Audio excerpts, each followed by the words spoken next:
Contrat SAS État de Côte d'Ivoire. La preuve qu'Alassane Ouattara et le général Doumbia utilisent l'armée ivoirienne à des fins mercantiles à l'étranger. Deuxième partie et fin. Continuons notre analyse du contrat d'Olosif qui stipule que dans le lot des militaires ivoiriens qui sont déployés au Mali et qu'on va présenter comme étant des éléments NSE, la société Sahel Aviation Service va prélever un groupe de 25 soldats qui seront à son service exclusif. Entendez bien, il est écrit noir sur blanc dans un document signé par le général Doumbia Lassina pour le compte du gouvernement ivoirien que 25 éléments vont être retirés du contingent pour être utilisés comme force de sécurité armée au service d'une société privée SAS. Le paragraphe 2, alinéa 2, détaille leur mission.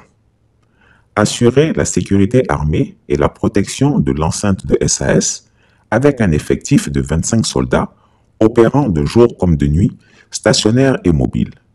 Et ils sont autorisés à engager le combat, car, précise le contrat, en cas d'urgence, une réaction rapide de soutien sera donnée à l'élément de force et sur le lieu de service, en considérant le temps raisonnable pour alerter et préparer les groupes pour leur réponse armée, en tenant compte de l'heure des événements rapides, de l'emplacement de la menace et d'autres facteurs qui peuvent affecter l'efficacité du service de sécurité et qui sont indépendants de la volonté du contractant.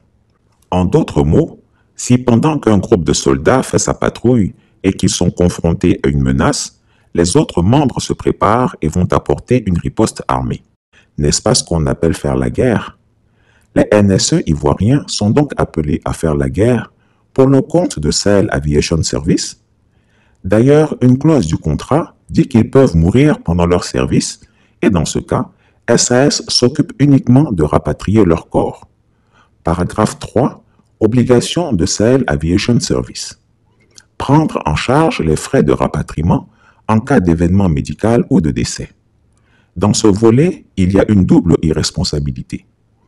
La première irresponsabilité, on met en danger la sécurité de notre contingent au sein de la MINUSMA, puisqu'on l'ampute d'au moins la moitié des capacités de soutien auxquelles il est en droit de s'attendre en milieu hostile.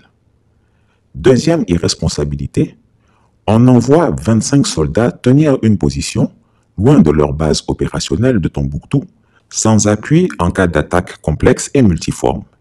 Ils peuvent aller au Mali et mourir, non pas pour la Côte d'Ivoire, non pas pour le Mali, mais juste pour la société SAS. On les envoie verser leur sang pour le compte d'une société privée allemande qu'ils ne connaissent même pas et pour qui ils ne sont rien d'autre que des vigiles très bien entraînés et très bien armés. Et c'est le chef d'état-major général des armées de Côte d'Ivoire, le général Lassina Doumbia, qui signe un tel document qui n'est rien d'autre qu'une marchandisation de ces hommes. Lui, l'ancien commandant des forces spéciales, accepte que ces hommes qu'il a formés dans le sang et la sueur soient utilisés comme de vulgaires gardiens d'entrepôt. Comme pour tout employé, l'employeur s'engage à fournir une certaine forme de compensation matérielle en contrepartie du travail fourni. La suite du contrat nous conforte bien dans le fait que les 25 éléments de l'armée ivoirienne, qui sont l'objet du contrat, travaillent pour le compte de la SAS qui leur fournit les accommodations, les équipements et tout le nécessaire à l'accomplissement de leur mission de sécurisation. À présent, inspectons les clauses matérielles et financières de ce fameux contrat.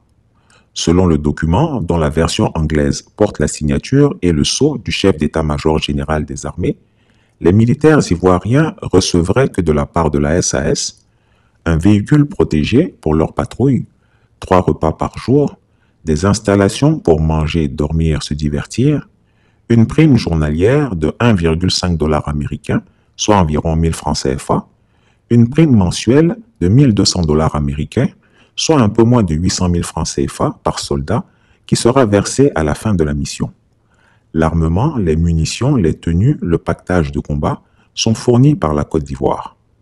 Le crime se situe dans ce chiffre 1200 $ américains. Le contrat stipule que SAS remboursera pour les 30 soldats de la NSE 1200 $ par mois par soldat, payables à la fin de leur tournée. Durant tout leur séjour, les soldats touchent leur per diem journalier de 1000 francs CFA. Quant aux 800 000 francs CFA, ils sont payés au gouvernement, à charge pour ce dernier de faire le versement à ces hommes. Dans la pratique onusienne, le principe arrêté par l'Assemblée générale des Nations unies est que les soldats déployés dans le cadre des opérations de maintien de la paix sont à la charge des États contributeurs. Le rôle de l'ONU est de rembourser à l'État les sommes qu'il est supposé avoir dépensées pour l'entretien de ses troupes pendant le temps de leur déploiement. Sur son site internet, l'ONU indique: la rémunération des militaires est prise en charge par les gouvernements dont ils relèvent selon leur grade dans les armées nationales et selon le barème de rémunération applicable. Au 1er juillet 2019, les pays qui fournissent volontairement les contingents aux opérations de maintien de la paix sont remboursés des coûts par l'ONU sur la base d'un taux standard approuvé par l'Assemblée générale de 1 428 $ par soldat et par mois. Les membres du personnel de police et du personnel civil sont rémunérés au titre du budget approuvé pour chaque opération. L'ONU rembourse également aux États membres le coût du matériel, des services de personnel et des services d'appui fournis aux contingents militaires et aux forces de police. C'est en application de ce principe onusien que la SAS rembourse à l'État ivoirien 1 200 $ par mois pour chaque homme qu'elle emploie sur son site de Bamako. Imaginons un soldat qui a fait 12 mois chez SAS. À la fin de sa mission, il a droit à 14 400 $, soit environ 9 151 181 francs CFA au cours actuel du dollar. On comprend alors pourquoi le gouvernement ivoirien insiste tout le temps pour dire que les soldats ivoiriens détenus au Mali étaient en mission officielle dans le cadre du NSE. Effectivement, à la lecture de ce contrat, l'on peut clairement affirmer qu'Alassane Ouattara et son clan ont détourné le Memorandum of Understanding signé avec l'ONU en juillet 2019 à des fins mercantiles privées au bénéfice de la SAS. Au lieu d'envoyer des NSE au soutien de nos forces intégrées à la MINUSMA, ils ont envoyé des forces combattantes à une société privée. Et cela s'appelle du mercenariat. En effet, la Convention pour l'élimination du mercenariat en Afrique de l'Organisation de l'Union africaine, OUA, signée à Libreville le 3 juillet 1977 et entrée en vigueur le 22 avril 1985, définit précisément ce qu'est le mercenariat, et c'est sur la base de ce document que les autorités maliennes qualifient les 49 soldats ivoiriens de mercenaires. Selon cette convention, en son article 1er, est qualifiée de mercenaire toute personne qui 1. Est spécialement recrutée dans le pays ou à l'étranger pour combattre dans un conflit armé. 2. Qui prend une part directe aux hostilités. 3. Qui prend part aux hostilités en vue d'obtenir un avantage personnel et à laquelle est effectivement promise par une partie au conflit ou en son nom une rémunération matérielle. 4. Qui n'est ni ressortissant d'une patrie au conflit, ni résident du territoire contrôlé par une partie au conflit. 5. Qui n'est pas membre des forces armées d'une patrie au conflit. Et 6. Qui n'a pas été envoyé par un État autre qu'une partie au conflit en mission officielle en tant que membre des forces armées du dit État. Le paragraphe 2 de l'article 1er ajoute que toute personne, groupe d'individus ou association, représentant de l'État ou l'État lui-même, commettant les actes suivants dans le but d'opposer la violence armée à un processus d'autodétermination, à la stabilité ou à l'intégrité territoriale d'un autre État, commet le crime de mercenariat. Les actes visés sont: tout d'abord, abriter, organiser, financer, assister, équiper, entraîner, promouvoir, soutenir ou employer de quelque façon que ce soit des bandes de mercenaires. 2. S'enrôler, s'engager ou tenter de s'engager dans les dites bandes. 3. Permettre que dans les territoires soumis à sa souveraineté ou dans tout autre lieu sous son contrôle se développent les activités mentionnées dans l'alinéa A ou accorder des facilités de transit, transport ou autres opérations de bandes subventionnées. Le paragraphe 3 du même article ajoute que toute personne physique, morale qui commet le crime de mercenariat, tel que défini par le paragraphe 1 de l'article 1er, commet le crime contre la paix et la sécurité en Afrique et est puni comme tel. Cette convention a été ratifiée le 25 septembre 1978 par le Mali et a été uniquement signé par la Côte d'Ivoire le 27 février 2004. Ne l'ayant pas ratifié, la Côte d'Ivoire estime n'être pas légalement obligée de respecter les termes de cette convention. Ma première interrogation. L'État ivoirien reverse-t-il aux soldats déployés comme mercenaires dans les locaux de SAS au Mali l'intégralité de leur solde? Ma deuxième interrogation. Si le gouvernement ivoirien et SAS veulent nous faire croire que les éléments ivoiriens qu'ils emploient sont bel et bien des NSE et non des mercenaires, pourquoi alors ne leur applique-t-il pas le barème onusien qui est de 1 428 $ par soldat et par mois, soit environ 940 000 francs CFA? Où vont les 228 $ prélevés sur chaque soldat par mois, soit environ 150 000 francs CFA? Ici, nous sommes dans une opération de trading dont la matière première mise en vente est l'homme. On loue des soldats ivoiriens, des êtres humains, à une compagnie privée étrangère. Et sur cette location, le loueur gagne 2 fois. Une première fois sur la prime à verser aux soldats, dont il retient 228 $ chaque mois, soit environ 150 000 francs CFA comme frais de prestation. Une deuxième fois en ne versant aux soldats rentrés de Bamako qu'une part de la prime de mission à laquelle il est censé avoir droit. C'est de la marchandisation pure et simple du soldat ivoirien. Et ce, avec la complicité agissante du chef d'état-major général des armées. En France, le chef d'état-major général des armées, le général d'armée Pierre de Villiers, a démissionné de son poste à la tête des armées le 19 juillet 2017 parce qu'il estimait que le président de la République ne mettait pas assez de moyens à la disposition des militaires pour bâtir une armée forte et crédible. En Côte d'Ivoire, c'est le chef d'état-major qui signe un document dans lequel il autorise l'exploitation de ces hommes comme des mercenaires au service d'une entreprise privée étrangère. Chris Yapi se pose encore des questions qui méritent réflexion. Pourquoi Alassane Ouattara et ses sbires ont-ils détourné le contrat qui liait l'État de Côte d'Ivoire et l'ONU à des fins privées? La réponse à cette question me paraît simple quand on connaît ces gens. C'est tout simplement pour l'argent, pour la bonne santé de leur compte bancaire. Longtemps, j'avais dit que les officiels ivoiriens sabraient le champagne sur la sueur et le sang des soldats déployés le long des lignes de front terroristes dans un cadre officieux et à l'international.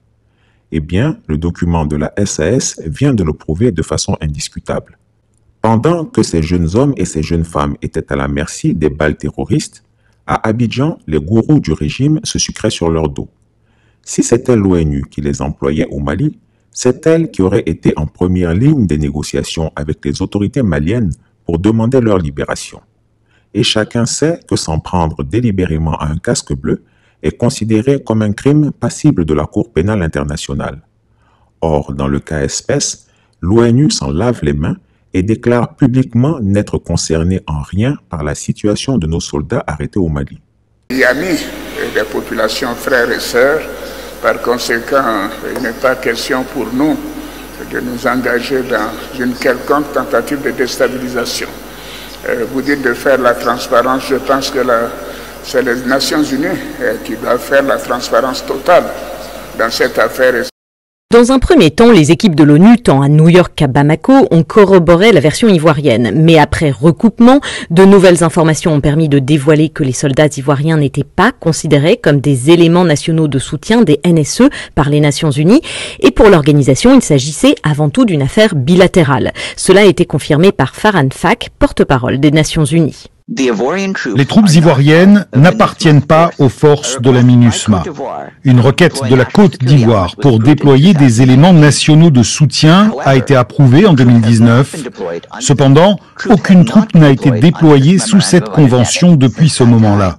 Nous encourageons vivement les deux pays à travailler ensemble pour résoudre la situation et permettre la libération des troupes détenues.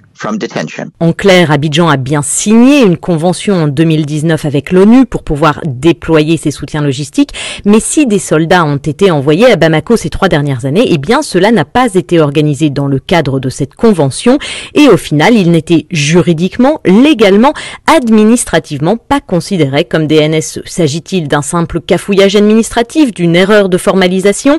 La faute incombe-t-elle à l'armée ivoirienne ou aux équipes onusiennes? Des questions restent en suspens, mais voilà voilà déjà un éclairage qui permet d'expliquer les divergences entre les versions. David Bachet, Karine Auton, Paris, New York, RFI.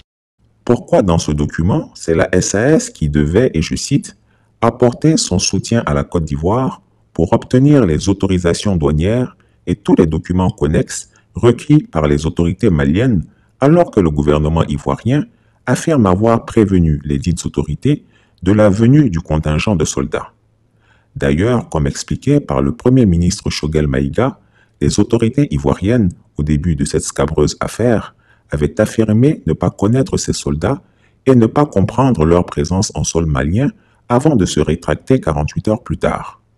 Dans cette affaire, les autorités ivoiriennes, prises la main dans le sac de la magouille, ont tenté de créer plusieurs écrans de fumée. En effet, selon le communiqué numéro 34 du 11 juillet 2022 du gouvernement de la transition malienne, lors du contrôle d'identité des 49 soldats ivoiriens à leur arrivée à l'aéroport de Bamako, il a été noté. Premièrement, la possession d'armes de guerre de la part d'une trentaine de forces spéciales sans ordre de mission ni autorisation. Ensuite, la dissimulation des professions réelles des militaires. Les autorités maliennes affirment que sur la majorité des passeports, les métiers suivants étaient inscrits: étudiants, chauffeurs, maçons, mécaniciens, vendeuses, électriciens, vigiles, peintres, etc.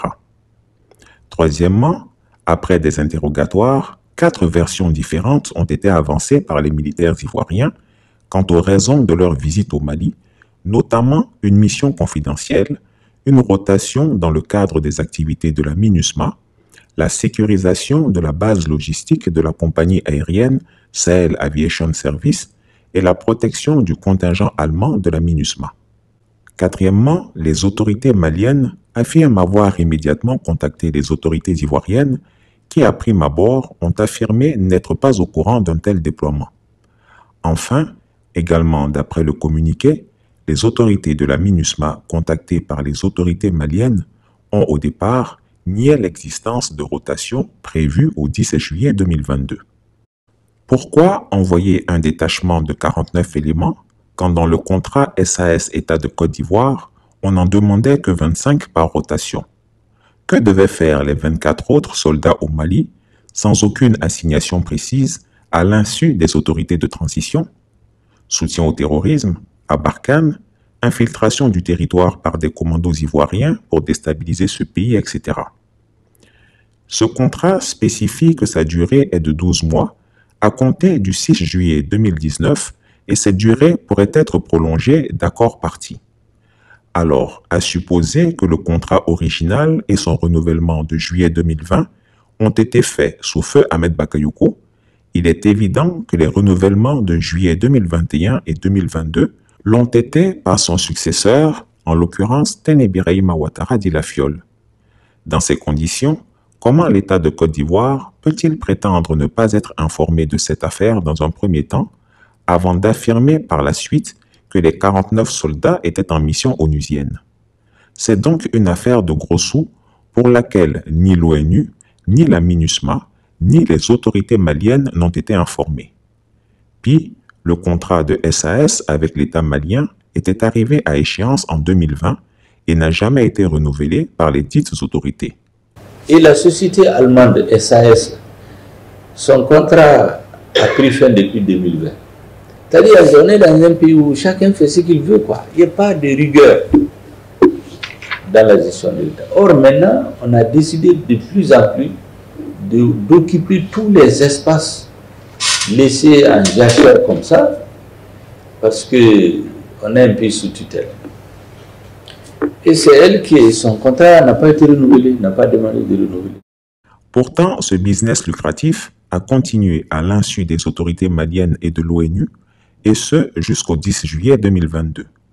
En su et pour boucler la boucle, qui est le fameux Stéphane Koller, directeur général de SAS, qui signe d'égal à égal avec le chef d'état-major général des armées ivoiriennes. Stéphane Koller n'est qu'un petit capitaine, retraité de l'armée allemande depuis 1991 et à qui on prête le rôle de barbouze en Afrique pour les services secrets allemands. Malgré toutes ces preuves flagrantes, Alassane Ouattara et son régime continuent à mentir comme des arracheurs de dents et à défier les autorités maliennes. Le dictateur des lagunes, en réalité, se moque complètement du sort de nos 49 soldats détenus au Mali. La seule chose qui l'attriste dans cette affaire, c'est que du sable vient d'être versé dans son atcheka au Mali. La République de Côte d'Ivoire déplore que des manquements et des incompréhensions aient été à l'origine de cet événement fortement regrettable. La République de Côte d'Ivoire, soucieuse de maintenir des relations de bon voisinage avec le Mali, s'engage à respecter les procédures des Nations Unies ainsi que les nouvelles règles et dispositions maliennes édictées relatives au déploiement des forces militaires au Mali.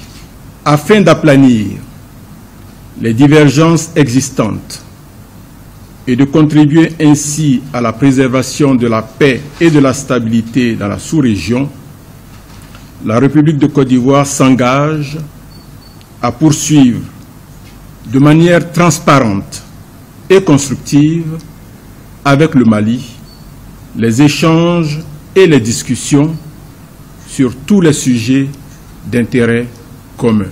Chris Yapi ne ment pas.